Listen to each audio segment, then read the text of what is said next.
Good afternoon, fellow ruminators, and welcome back to another session on Rumination News Network. Thank you so much for joining, and I hope that you'd like, share, and subscribe to this very important geopolitical channel. Now, the title of our topic for discussion today is the title of our discussion, I should say, because it can't be the title of our topic. The title of our discussion today is Caribbean Chaos, Secret U.S. Memo Shields Troops Allies turned on Trump's war plan.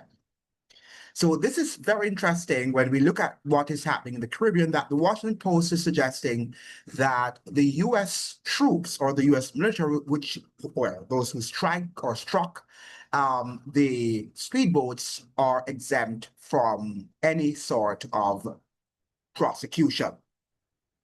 A classified U.S. Justice Department memo has just surfaced declaring that American troops won't face prosecution for deadly Caribbean operations.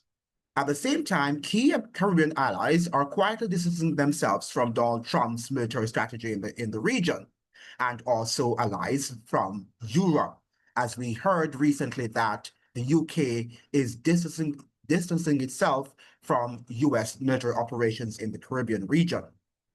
Is this the start of a Caribbean proxy war or the collapse of Washington's influence in Latin America and the islands? This afternoon, I expose the truth behind the memo and what it means for regional sovereignty. Subscribe for daily reports on the power games shaping the Caribbean and Latin America. Thank you so much for watching. Now, the Washington Post, I think it was carried yesterday, published in another time today, where we have in which the story was carried, U.S. troops not liable in both strikes, classified Justice Department memo says. Trump administration lawyers said that U.S. military personnel engaged in legal action in Latin America would not be exposed to future prosecution, according to four people familiar with the matter. The Justice Department office, the Justice Department's Office of Legal Counsel, that's OLC, stated in a classified opinion drawn up over the summer that personnel taking part in military strikes on alleged drug trafficking boats in Latin America would not be exposed to future prosecution, according to four people familiar with the matter. So they will not be held accountable for just striking the boat or the boats without due process.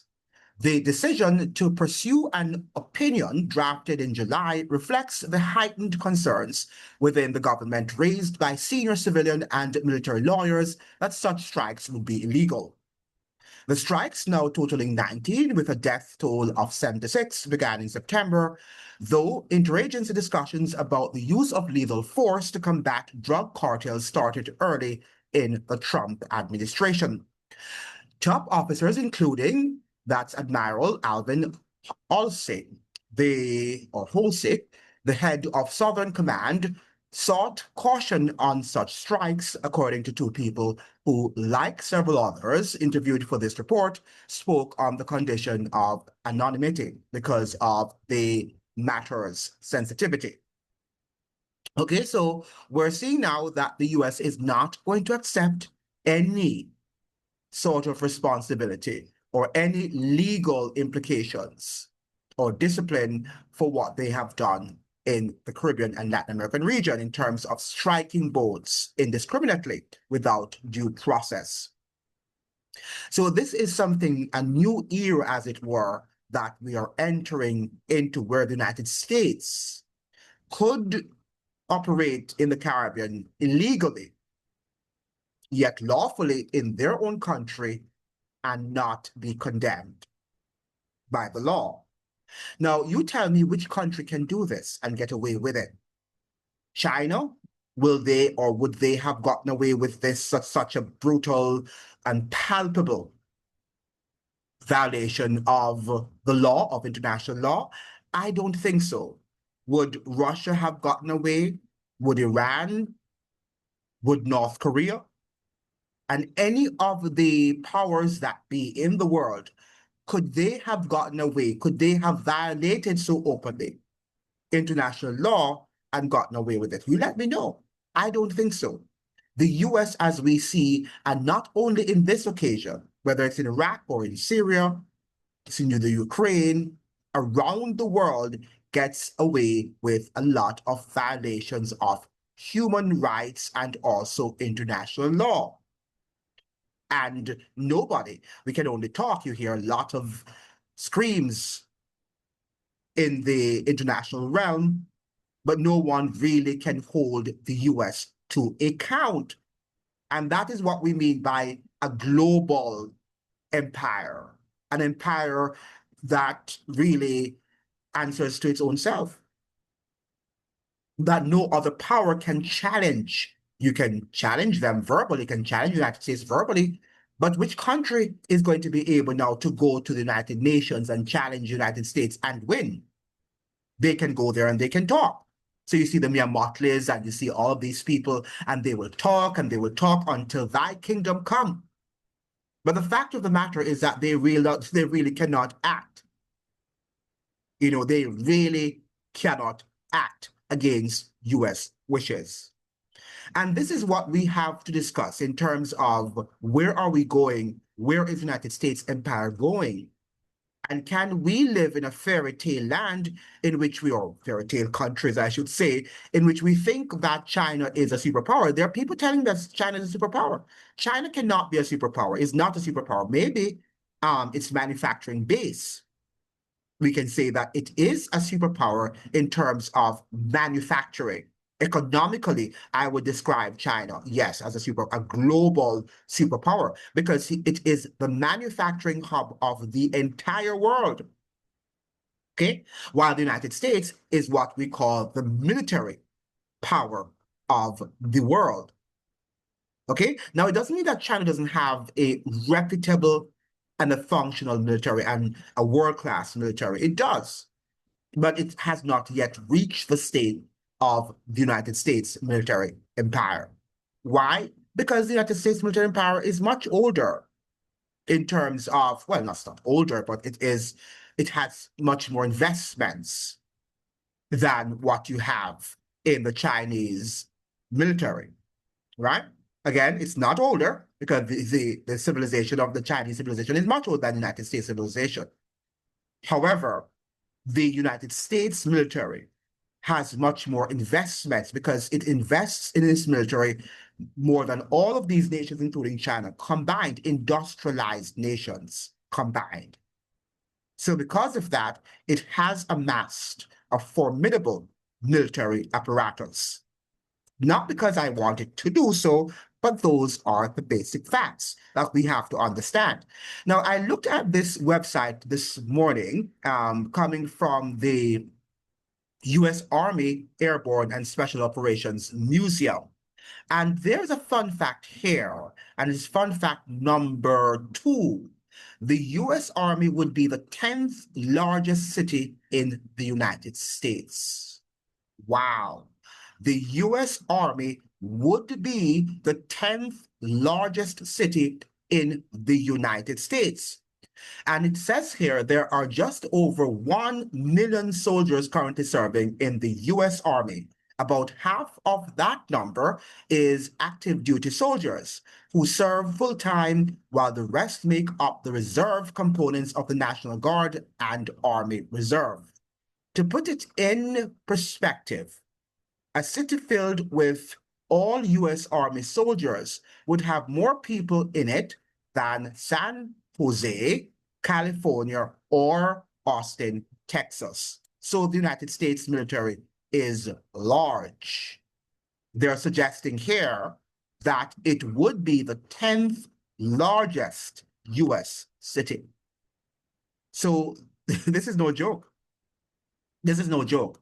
Now, the fact that the United States can enter into the Latin American and Caribbean region and violate and openly, flagrantly violate international law bespeaks the strength of its military might. And to tell us now, to put it to our face, to brazenly come and publish from a very reputable newspaper, the Washington Post, even though I don't really trust it, but it is perhaps America's second most important newspaper in the entire country. New York followed by the Washington Post. Okay? And for it to be coming and telling us now that it is not going to be held responsible, its troops will not be held responsible for striking unlawfully boats which they deem to have had on its, a ship aboard narco-terrorists without providing evidence, any iota of evidence, suggests that the United States has really passed its place. But the fact of the matter, more than passing its place and crossing the line, what can we do? It seems to me that we can't do anything. It doesn't seem like the United Nations is able to do anything either. They seem to be on board with what is happening. And hence, we just have to look and watch passively without being able to do anything at all. Now, the same Washington Post also published another story this morning saying U.S. allies distance themselves from Trump's Caribbean military strikes.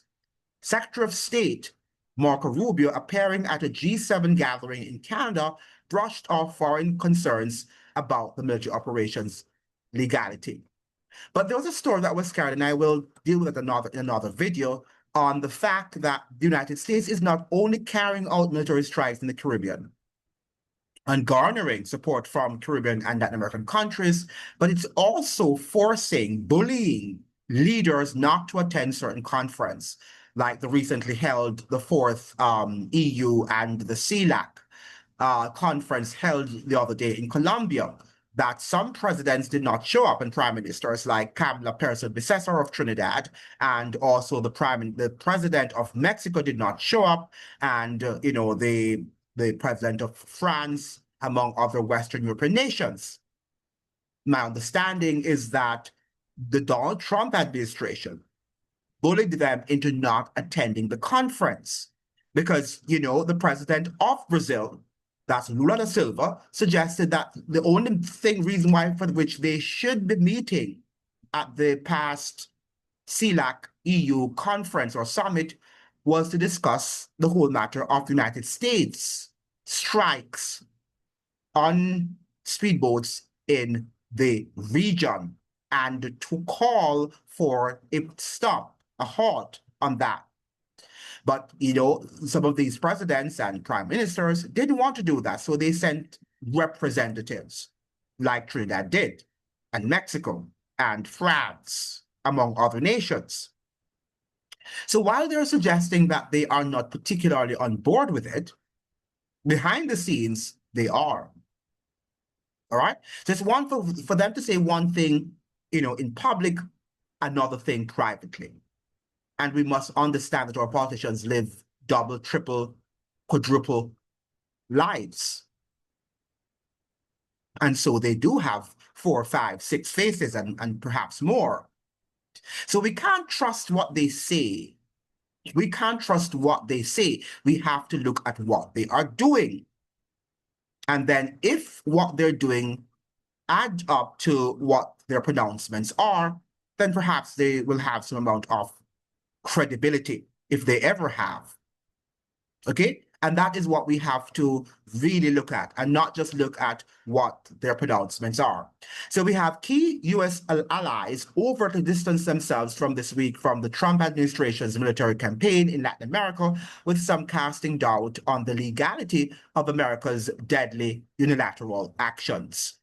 Speaking to reporters at the start of the Group of 7 ministerial meeting, French Foreign Minister Jean-Noël Barrot offered the clearest rejection of the U.S. administration's dramatic action to combat drug trafficking, stating Tuesday that his country was troubled by military operations in the Caribbean region because they violate international law and could lead to escalation in the region where France holds territories.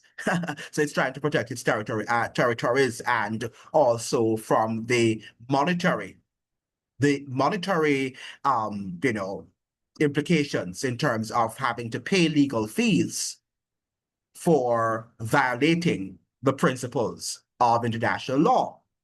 On Wednesday, Canadian Foreign Minister Anita Anand, who hosted the gathering, made clear her country has had nothing to do with the run of military strikes that since early September have killed at least 75 people. Is that so?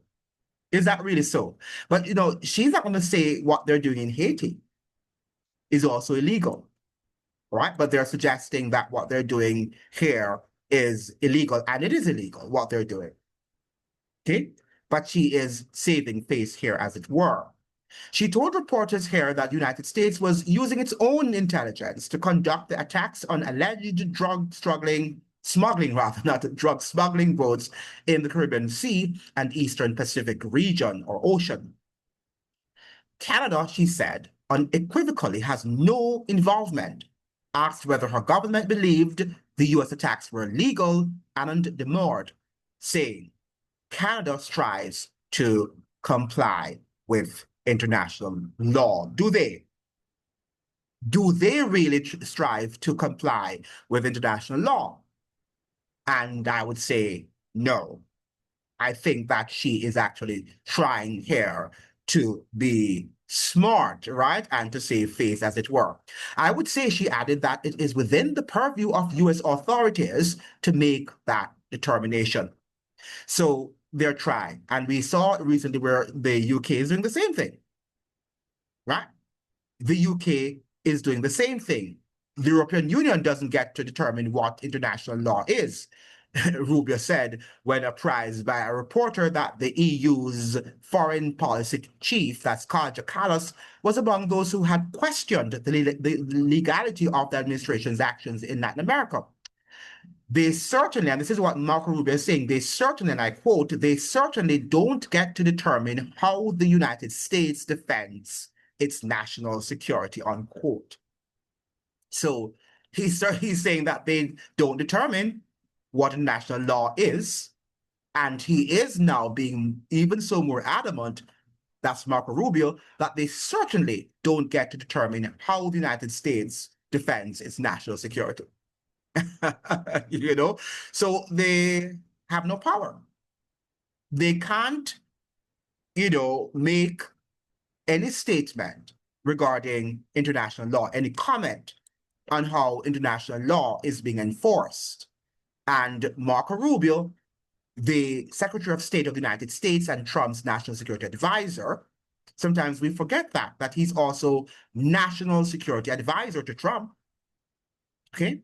That he's suggesting that they also cannot determine how US decides to defend its national security. That's what he's suggesting here. That's what he's saying. He's declaring here. Okay? Now, Rubio, who has returned to Washington now that his meetings with fellow diplomats have concluded, has faced a host of questions about America's foreign policy in President Donald Trump's second term. So they are being confronted, and people are suggesting that something is wrong. How is it that the United States can brazenly go to foreign countries and shoot up boats, strike boats without any evidence that they are asserting, and there will be no prosecution, no consequences follow? This is the United States that we are dealing with. This is no ordinary power. And I am not here defending its actions. I'm suggesting to you that if we think that China and Russia and all these other global powers are mightier than the United States, I dare challenge you, which of them would be able to do what the United States is doing and get away with it? And get away with it? I don't think none. Because the United States would be hypocritically crying out, screaming that they should be prosecuted, right? And that's the whole reason why it's even accusing Nicolas Maduro of being an autocrat, of being a dictator, of being authoritarian, as the papers like to describe him. Yet the United States president is also authoritarian and a dictator, right? Because if you can go into another foreign country and shoot up boats, strike them without due process, without evidence, without evidence to support rather your allegations, then you tell me if this country is not powerful, right? Now, powerful does not mean that you are right and that you are functioning within the remits of international law and that you are law-abiding. It just means that you have enough might and power to withstand the assault of any country or any of your foes. You can withstand them even when you have broken international and domestic laws, right? And the United States is breaking and is running roughshod over all of the principles outlined in its domestic constitution and international law. And even within the United States, it seems to me very clearly that the citizens are powerless. US citizens are powerless because the president can do anything he desires to do, and get away with it. And get away with it. So we are in a new era, as it were, where the United States is suggesting that she runs the show and that her quest for full spectrum dominance is almost accomplished. Well, as someone responded yesterday to my show, and is correct, that no empire will ever achieve full spectrum dominance. And I agree with that.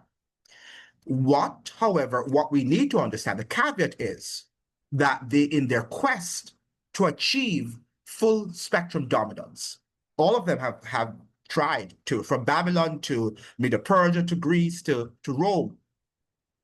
They've all tried to accomplish, to have achieved full spectrum dominance, and they didn't. But in the process, they've done a lot, or they did a lot of harm and imposed much human suffering, untold human suffering upon the global population. Now, we are seeing also the dynamics that we're living in different times now. We are in a globalized world with the internet and what we call the global community, right? The global village, as it were. Now, many of you are suggesting that you seem to be on the side of China and you're on the side of Russia and all of that. And it seems what they're doing for Venezuela is the principal thing to do, to defend Venezuela against US imperial aggression. And I support that to an extent. But don't be fooled by what you're seeing, because a lot of these global empires, a lot of these global powers, I should say, whether it's Russia or China or the United States, do you know that their families, their elite families, are married or intermarried? And they have connection business-wise. They have commercial ties. They have marital ties. They have military ties. They have scientific ties. And don't let us have to go back to what happened 5 years ago and to understand, to unravel, to unmask the fact that China and the United States were complicit in what happened 5 years ago. Complicit. Okay? And notice that all of these global powers were on board with what is happening. They're on board with climate change and its agenda. They're on board with just about all the global agendas that we can think about. Yet they appear to be divided. Right? Now, is the Bible correct in Revelation 17 when it suggests that they are of one mind? One mind. They have differences in terms of how they're going to achieve the ultimate agenda, but they have one mind. And what I think is coming for the New World Order is a global monarchy. Not one where you have the British monarchy, you have the French monarchy, But the global governance or the global system of government will be a global monarchy in which they are one agenda, and that is to rule the world, right? And all of these French and English and Spanish and Chinese and elites are working together. American too, right? So don't let them fool you about they are, differences and they're fighting against each other, because war is a racket, and they're all making money. Be they the Chinese, the Russians, we saw what happened 5 years ago, and they all made money. They all made money. And I won't tell you what they made money from. Right? You know what they made. Many of them made billions of dollars from what seemed to have been a contrived emergency. Okay? I'm just trying to be here very careful with my vocabulary, my use of vocabulary, because this thing here, this algorithm, is quite an interesting thing. And it's already throttling my videos and not sending them along, right? So I have to exercise extreme caution when I speak on this platform. But I hope you are understanding what I'm suggesting here. So don't be deceived by what you're seeing in the media and think that we're living in the time of the 18th and 19th century. We're living now in a globalized era, as it were, where all of these major global actors are working in concert. So they will talk as if they're against each other, and perhaps they might be against each other on 1 point or 2 points or several points, but the agenda is the same. The agenda is global governance, not global government, because I don't think you'll ever have global government, but you'll have global governance. And I think that the pandemic should have indicated to us what that perhaps will look like, right? Global governance. So this is where we're going now, and let us see where this will end, because it seems to me that all of what is happening in the Caribbean is going to be pushed under the table, and nobody will be held accountable for the pain and suffering that it is causing this region. And if this striking of boat continues, I don't know.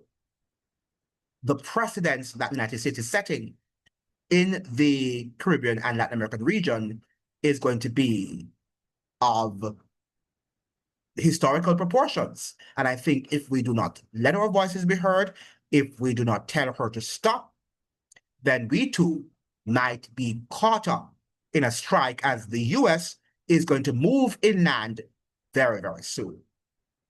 Will we stand up? Will we let our voices be heard? Or will we allow the United States to carry on with its striking and its extrajudicial killings of our citizens? Thank you so much for joining. I hope that you'd like, share, and subscribe. Like the videos can be shared with as many people on the platform. Remember now that share them. That's how you're going to get the algorithm, to push the algorithm to have people listen to the video and to watch the videos. Apart from that, the algorithm is not particularly impressed and motivated to send them along. All right, so do what you can do so that we can get truth across and around the world. See you in another one. Ciao.